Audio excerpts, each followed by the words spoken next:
guys, how's it going? It's Al. Week 4 on DraftKings. It's week 4 already. We're going to take a look at the lineups that they have on DraftKings, the salaries that they have on DraftKings, and try and build us a lineup that is going to be viable for tournaments based around my standard double stack, bring back secondary stack philosophy that I like to build lineups with on DraftKings, and have for a few years, because I believe that it gives us an edge in tournaments around people that aren't going to do that, and we're going to try and focus on quarterbacks that are going to isolate them to ones that are going to have an opportunity at scoring 30 fantasy points, because that's the key threshold. All of this is explained in the Discord if you wanted to get in there. Smizzle.tv/Discord, where every single Friday we come out with our cheat sheet. You need to do 3 things. 1, become a channel member here on YouTube, smizzle.tv/join. If you don't have the join button, right down below. If you're on mobile, there's no join button. You got to go to smizzle.tv/join. It's $5 a month. Then you go to smizzle.tv/Discord. That's step number 2. Step number 3, you go to the instructions folder. There is a nice little 2-minute video to explain to you how to link your Discord to YouTube or Twitch so it can verify your membership, your paid membership, in good standing to the channel, and your name will change colors and you'll have access to all the VIP sections of Discord as well as the cheat sheet. So thank you guys for being here. Drop a like on the video, subscribe to the channel, ring the notifications bell. You know, we see you guys. We do. Like, we see you right there. Y'all are watching the video, but you're not subscribed. Click it, just the subscribe button. Very simple, very easy, very straightforward. It really helps the channel a lot if you do it. So thank you guys. And let's go. He's a legend. I mentioned the cheat sheet in the opener. Here's what the week 3 cheat sheet looked like. If you want to go back and check out the week that I had in week 3 on the Al Smizzle Fantasy Football channel, you can go to smizzle.tv/FF and check that out if you wanted to. It goes through everything that I did last week, including the cheat sheet, how it did. This is what it looks like. It's in the Discord. You can go get after it there. The Smiz Gang Listener League is up for week 4 as well. 4,000 entries, $10 to enter, 3 max, absolutely no rake. The best tournament that exists on DraftKings. You want to get yourself into this tournament. It filled on Saturday night last week. So if you were trying to get in on Sunday morning, you could not get in there. We call out all the winners on the recap video every single Monday. On week 18, there's going to be a special battle royale for all of the winners with some fun prizes that we can get into. Taking a look at this slate. Falcons go to Jacksonville. Jacksonville 3-point favorites. 44 is the total there. Miami against the Bills. This is going to be the big game, but it's going to be very difficult to stack, as you're going to see in a little bit, as everybody is like 8K and above. The Vikings play against the Panthers. 3.5-point favorites are the Vikings, the fantasy carnival themselves. The Panthers can't stop a leaky faucet from running, so how are they going to stop Madison with all the volume that he's getting? 45 is the total there. Minnesota can't stop anything, so the Adam Thielen revival may be in play. Baltimore and Cleveland, this is going to be bully ball sluggo fest. 2.5-point favorites, 41 total there. Houston against the Steelers. We're going to really put that running backs against Houston to the test. Houston won their game last week. Travis Etienne was very efficient with the volume that he got. They just played into a negative game script for the running game. If the Steelers play from ahead, nobody wants to roster. Nobody wants to do it. Jalen Warren's the better running back right now. It's kind of a poor man's Ezekiel Elliott versus Tony Pollard from the last 3 years in Dallas. That's what we're looking at there. Eagles play against the Washington Commanders and just play defenses against the Commanders. They're going to be expensive, though, the Eagles. Buccaneers and the Saints, don't play Mike Evans. Just don't do it. Rams against the Colts. This game looks like it could be interesting. Ravens against the Chargers, 49, 45 total for the Rams against Indy. A lot of value and volume in that one. And the last couple of games on the slate, Arizona against San Francisco, 44 total here. San Francisco favored by 14, so a team total of 29 in this one. You might want to get some access to the 49ers, and there's plenty of good bring back plays on the Cardinals with good volume, upside. Brown, Ertz, Connor, even Wilson if you wanted to go with a wide receiver there. And the Dallas Cowboys against the New England Patriots, 6.5-point favorites. Tony Pollard getting a ton of volume in that spot. So looking over here, let's start at the quarterback spot. Like I said, stacking this game is going to be very difficult. Tua 7,400, Allen 8,200. Let's look at what happened to the running backs. 6,500 for Mostert. Cook is at 63. I do like him. I want to have some sort of exposure to this game. Devon A-Chain 5,700 after his absolutely monstrous day. The problem with Cook is not the volume.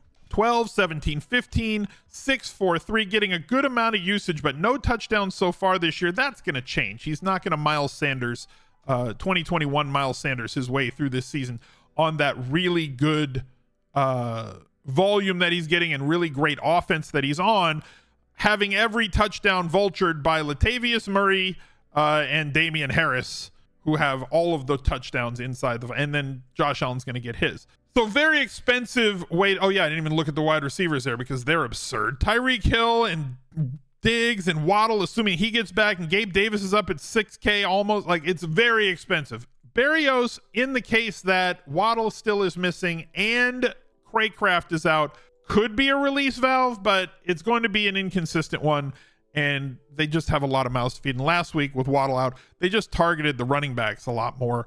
4 targets for A-Chain, and Mostert, he got 7 targets. So like that's where the targets went. They just changed their offense a little bit with a coach that's going to scheme guys into positions where they can feast. Lamar Jackson, 7,700 against Cleveland. Not sure I want to attack Cleveland's defense like at all. Tua, 7,400 as I mentioned. Kirk Cousins going up against Carolina, 44, 44, and 50. They can't stop their offense. Nobody can. With 9 touchdown passes through the first 3 games. This is perfect for fantasy. This is what you want to attack, right? Because we want to go with an offense that other teams can't stop, A, and B, that really only plays 4 or 5 guys in the passing game. Yes, Madison's getting his run, but he's not a pass catcher, even though he does have a solid amount of targets so far this season. But the wide receiver room is JJ, KJ, and the rookie, okay? And at tight end, it's Hawkinson, and yes, Olivers did steal a touchdown from him this week, kind of vultured one on the goal line, but like, it's very truncated, the amount of guys who soak up all of these attempts and all of these catches. So they're always going to be in play for me. Minnesota, always going to be in play. Justin Fields just getting sacked so much. We have the movable force versus the resistible object with Denver against Chicago. Those teams giving up like 100+ points this weekend. So now they get to square off against each other. Running backs against Chicago going to be a thing, but I'm not sure that any of the Denver running backs are getting the volume that you would need to take advantage of it. Joe Burrow is pleading to play on Monday Night Football. So by the time this video comes out, the game will not have been played yet. But by the time you're building lineups for next weekend, you'll know what the calf situation looks like for Joe Burrow, and we'll have plenty of time to decide. So if Joe Burrow is out in week 4, don't play him. But we're not going to use him in this lineup. Hopefully they can rebound from where their season was. Mentioned how San Francisco has one of the highest team totals on the week, and nobody wants to play Brock Purdy, but should probably consider it at least a little bit.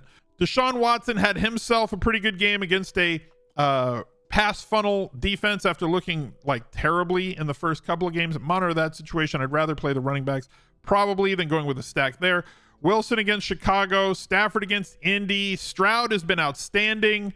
Has really been consistent and really been good, and seems like he's been a little bit unlocked by the injury to Noah Brown, which has allowed Tank Dell to get onto the field more, which has opened up this Houston Texans offense. Kudos to their new coach, who's doing a great job with their young team that seems to be overmatched on talent every single week, but they are out here competing. They get Pittsburgh, a game that they are underdogs in. I'm going to go with the game that I think is maybe the second best game on the slate from a total standpoint, but when you look at the prices from this situation, $8K for Devontae Adams versus $9,100 for like Tyreek Hill, whatever that price was, $7,900 for Keenan Allen. Mike Williams is out, which opens up some value here.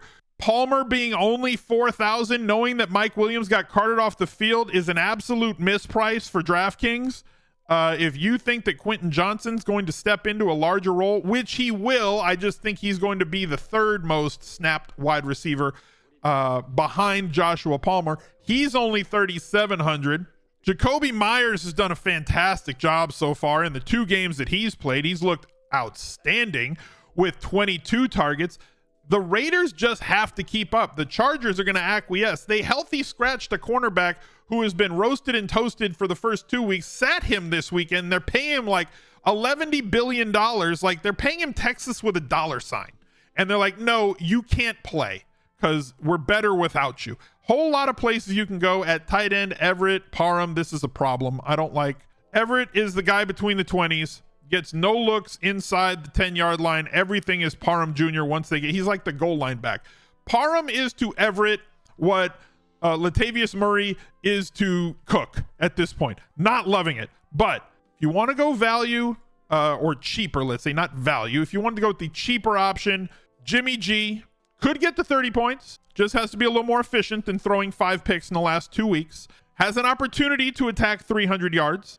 You could also go at running back with Josh Jacobs, a little bit cheaper than Devontae Adams if you're going to double Herbert. And I assume that Austin Eckler is going to be back this week based on what the reports were. We will find out as the week goes on. However, we are going to, at this point, after 2 weeks of a good amount of volume with absolutely nobody else there, and scoring 2.7 and 3.9 points, Joshua is now redacted from the channel, and I will never say the name Joshua again. That will not happen. Redacted. You're off the list. Not playing you anymore. I am going to play Justin Herbert. He's been outstanding. I don't care if the Chargers go chargering. I don't. You know why? Because Herbert is amazing. And exactly what we kind of predicted was going to be the case with Kellen Moore calling the plays and running the offense this year. He was going to challenge more downfield, and he is definitely challenging more downfield and throwing the ball more on early downs and throwing it more than 5 yards downfield on first and second down. Like, all of those things are really good when you have a quarterback who can do what he does. It's not his fault that they do dumb stuff or that bad things just keep happening to him. Okay? It's not his fault. Like, Goodwill Hunting. I want to give him a hug and tell him, Justin, it's not your fault. We're going to stack him with Keenan Allen coming off of, I'm going to go out on a limb here. Keenan Allen's not going to get 20 targets in week 4. Okay.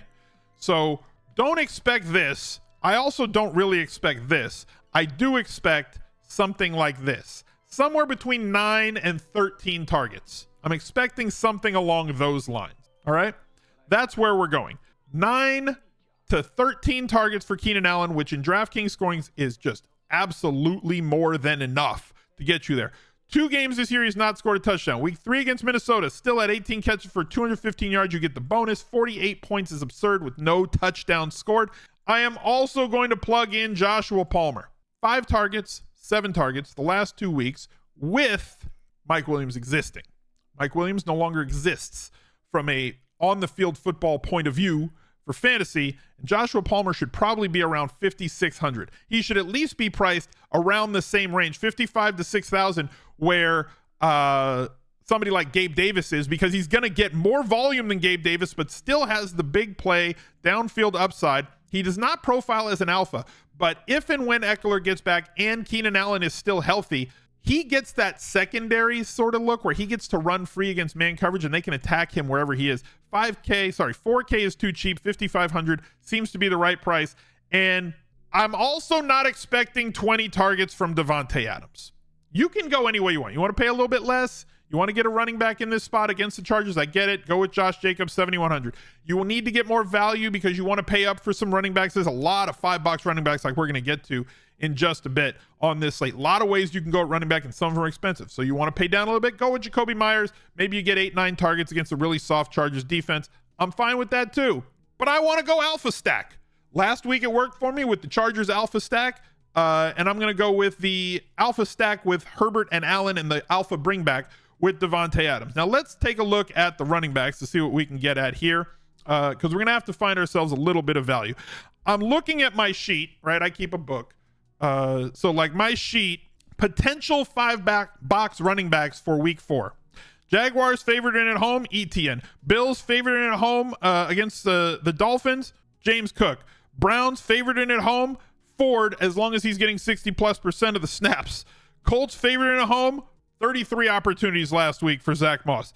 Saints favored in at home against the Buccaneers. You don't really run the ball against the Buccaneers with Vita Vea in the middle of that, but guess what? They do have a pretty good pass-catching running back coming back this week, and they've been trotting out Tony Jones and Miller and whatever else. I kind of wonder if we're going to see 60% of snaps plus from Kamara in week 1 of him being back. The Eagles favored by 7 and at home. We'll find out on Monday Night Football if Swift is clearly the running back one in terms of snaps and touches, or if Gainwell is, because Swift didn't really play much in week 1. Gainwell didn't play much or at all last week. So we're finally getting both of them on the field and healthy together. We'll see what that running back room looks like. Whichever one is going to snap for 65% of the touches or more, that's the 5-box guy there. Chargers, clearly. Cowboys, clearly, with as much volume as Tony Pollard is getting so far. 26 opportunities in week 3 in a loss. 33 opportunities against the Jets. 17 in 2.5 quarters against the Giants in week 1. Super high volume for Tony Pollard. Christian McCaffrey, 9,200. Volume, and 5-box running back at home with a 29 total. Massive touchdown upside, 25.8 points per game for him. I can't afford them. So I've got to get a little bit cheaper at this. So look at how many running backs are in play this week. A lot of people are going to chase the Miami Dolphins running backs this week. A lot of them, just because 2 weeks in a row, big scores for Raheem Mostert, and A-Chain a little bit cheaper as well at 5,700, coming off of a monstrous game for the rookie. Big playability there off 22 opportunities. I'm going to go to 2 spots. I've mentioned him a couple times, and I want to have access to this game. So give me James Cook. I'm going to say that he gets into the end zone sooner rather than later. I'm not predicting a touchdown this week, but like I said, he ain't going to be the 2021 Miles Sanders. Not on this offense. Just not going to happen. They will gift him one at some point. Squeaky wheel narrative, whatever you want to call it. The volume is too high, and this game could definitely shoot out. I fear teams when they have to go to Miami a little bit because of the makeup of that stadium, which is just fantastic. I don't know why other teams don't do it when you have a east-west facing end zones where you have the shady side of the stadium on the south, because the sun travels along the southern sky, and then because we're in the northern hemisphere, and then you put the other team on the sunny side of the street so that they just get hot and sweaty and can't rest the entire game. So I worry about Buffalo when they go to Miami in the sun when it's like 90 degrees, 95, 100 degrees on the field, and they got to sit there baking while Miami gets to stay in the shade on the other side. But in Buffalo, whatever, we're fine. So I'm going to go with James Cook in this situation. And then I mentioned how we want to find volume and value. Carolina is a streamer for us pretty much every single week. Minnesota has to have Madison on the field until he plays his way out of this job. 27 opportunities, including 7 of them coming in the passing game, 6 the week before against Philadelphia, and 4 against Tampa Bay. Philadelphia and Tampa Bay are really tough running defenses that I do not want to play running backs into pretty much ever. And then the Chargers, a team we do want to play running backs against, 27 opportunities, 93 on the ground, 32 through the air, 17.5 points. He is still 5,800. I feel like he's underpriced by about 10 to 15%. And going up against Carolina, where he projects to get over 20 opportunities again, with probably 4 to 8 targets on the game and some goal line work as well. They did try to pound the ball. He just didn't get in. That also will change. You want to play running backs that have inside the 5 carries. So I want to go with him. I need a bring back play. Now, just to get this right, just so that we get this right, we're going to put Adams in the flex spot because he is our latest playing player, right? So we're no DraftKings. No, there. Let's pick a defense. You guys hate it when I just click a cheap defense. So fine. Browns against Baltimore. Did you guys see that picture of Myles Garrett that was posted this morning? He's a mutant. There's no way that this man is a human being. This is CGI. There's no way. This is absolute CGI. That's not real. That's not a human being. He is a mutant. I'm all for it. So I'm going to play the mutant under 3K. Leaves us with cheap options. We need cheap options. So we're going to have to find a tight end that's super cheap. So I feel like somebody down here is going to pop at some point. Whether it's Granson going up against the Rams, who has been solid but unspectacular. Troutman is out. No, they're just not doing anything there with him. Maybe he'll score this week and prove me wrong, I guess. Kind of feeling the motel, though. If you're going to attack Philadelphia, it's with pass-catching running backs and tight ends. You can't get them outside very often. You have to get them between the hashes. And sure, dump-offs all day. Give me Bates at 2,800. If a better opportunity pops up, I'm fine with that, leaving us $4,600 to spend. We could still afford Tank Dell, who is going to be extremely popular. I've been riding the tank for 2 weeks. I'm going to jump off this week for the sake of this lineup to get a little correlation. So coming on the opposite of the Madison play is Adam Thielen at 4,500, coming off of 23 targets in the last 2 games against a Minnesota team that can't stop anything. So that's our lineup. Heavily correlated quarterback, double stack, alpha bring back, secondary stack, Herbert, Cook, Madison, Allen, Palmer, Thielen, the Bates Motel, Devontae Adams, and the mutant on defense. Thank you guys for watching. Look out for another video right there. He's a legend.